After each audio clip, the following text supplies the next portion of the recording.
आज हम बात करेंगे कि हवाई जहाज अपना रास्ता कैसे ढूंढता है, उन्हें कैसे पता चलता है कि किस दिशा में जाना है, या हवाई जहाज को रात पे रास्ता कैसे दिखाई देता है। आसमान में उड़ते एरोप्लेन को देखकर कई लोगों के मन में ये सवाल आता ही होगा कि आखिर हवाई जहाज को रास्ता कैसे पता चलता है। कुछ लोगों को लगता है कि हवाई जहाज तो आसमान में उड़ता है और वो कहीं से भी जा सकता है। आपको बता दूं कि ऐसा बिल्कुल नहीं है। हवाई जहाज का भी अपना एक रास्ता होता है और यह एक फिक्स रास्ता होता है जिसके द्वारा हवाई जहाज उड़ान भरते हैं। इसके अलावा आपको बता दें कि इन रास्तों को पायलट को बताने के लिए रेडियो और रडार का उपयोग में लाया जाता है। इसके अलावा एयर ट्रैफिक कंट्रोल यानी कि एटीसी होता है, जो कि पायलट को बताते रहता है कि कितनी ऊंचाई पर उन्हें हवाई जहाज को उड़ाना है। हवाई जहाज का अपना एक रास्ता होता है जो हमेशा इन्हीं एयर ट्रैफिक कंट्रोल के रेंज में रहता है, लेकिन शुरुआती में ऐसा नहीं था। पुराने समय में एरोप्लेन उड़ाने या फिर रास्ता पता करने के लिए पायलट जमीन, पहाड़, मकान और रेलवे लाइन को देखकर रास्ता बनाते थे, लेकिन बाद में अमेरिका ने नई तरीके का इस्तेमाल शुरू किया। जमीन पर बड़े बड़े तीर बना दिए जाते थे और ये तीर इतने बड़े होते थे कि आसमान से भी बड़ी आसानी से दिख जाते थे। लेकिन इनके साथ एक समस्या होती थी कि ये तीर रात में नहीं दिखते थे। लेकिन फिर इन तीरों के पास में लाइट लगा दी गई। इसके बाद से रेडियो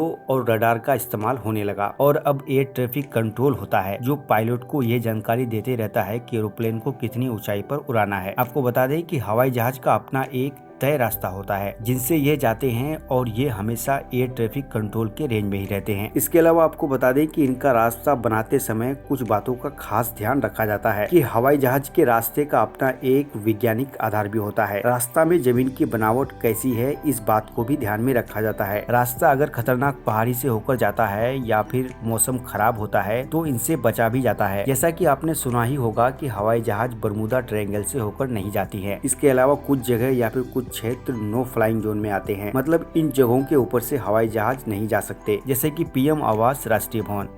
बता दें कि ऐसा सुरक्षा को देखते हुए किया जाता है। साथ ही आपको बता दूं कि ऐसा कोई भी देश अपनी वायु सीमा में प्रतिबंध लगा सकता है।